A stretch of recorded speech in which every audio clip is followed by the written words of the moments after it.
সাকিব যদি হয় ব্রাজিল, তো সালমান হচ্ছে এই কুমিল্লার একটা ফুটবল টিম। আজকের এই ভিডিওতে কথা হবে শাকিব খান এবং সালমান শাহ এই দুইজনের তুলনা নিয়ে। এখন দেখুন, চলচ্চিত্র অঙ্গন সহ বিভিন্ন ভক্তদের মাঝেও একটা বিষয় কিন্তু আমরা লক্ষ্য করতে পাই, সেটা হচ্ছে সালমান শাহ এবং শাকিব খানের তুলনা।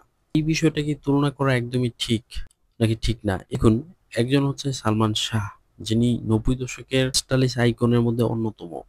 অপরদিকে আরেকজন হচ্ছে সালমান শাহ প্রয়াত হওয়ার পর বাংলা চলচ্চিত্রে যার আগমন ঘটে, তিনি শাকিব খান। এখন এই দুইজনের যদি লাইফস্টাইল দেখি বা এদের সিনেমার ক্যারিয়ার দেখি, গ্রাফ দেখি, দুইজনেরটা কিন্তু পুরাটাই ভিন্ন। কারণ সালমান শাহ আসার পর মাত্র 3 বছর সিনেমাতে কাজ করার সুযোগ পায়, 27টির মতো চলচ্চিত্রে অভিনয় করেন। সোহেল রানা, যিনি, উনি বলেছেন যে শাকিব খান যদি হয় একটা ব্রাজিলের ফুটবল টিম, সেখানে সালমান শাহ হবে মাত্র কুমিল্লার একটি সাধারণ অলিগলির একটা টিম। এই ধরনের কিছু কথা বলেছেন। এখন কথাগুলো কতটুকু সত্যি? উত্তর হচ্ছে কথা মিথ্যা নয়। কারণ দেখুন, সালমান শাহ ওই সময়কার সুপারস্টার ছিলেন। উনি যদি বেঁচে থাকতেন আজকে অনেক উপরের জায়গায় থাকতেন, এটা অস্বীকার করার কিছু নেই। কারণ ওই সময় উনি যে আইকনিক স্টাইল বা বিভিন্ন রকম ফ্যাশন আইকন যেটা উনি প্রকাশ করেছেন, এটা অন্য কেউ পারে নাই। তদ্রূপভাবে শাকিব খান, যিনি চলচ্চিত্র ক্যারিয়ারে থেকে শুরু করে 2025 সাল পর্যন্ত কিন্তু এখন পর্যন্ত সাধারণ জনগণকে সিনেমা দিয়েই যাচ্ছে।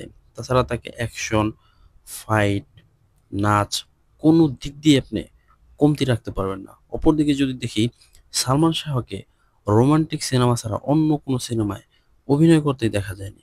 তো সেক্ষেত্রে বলা যাচ্ছে যে শাকিব খান হচ্ছে একজন অলরাউন্ডার স্টার, যেটা সালমান শাহর মধ্যে ছিল না।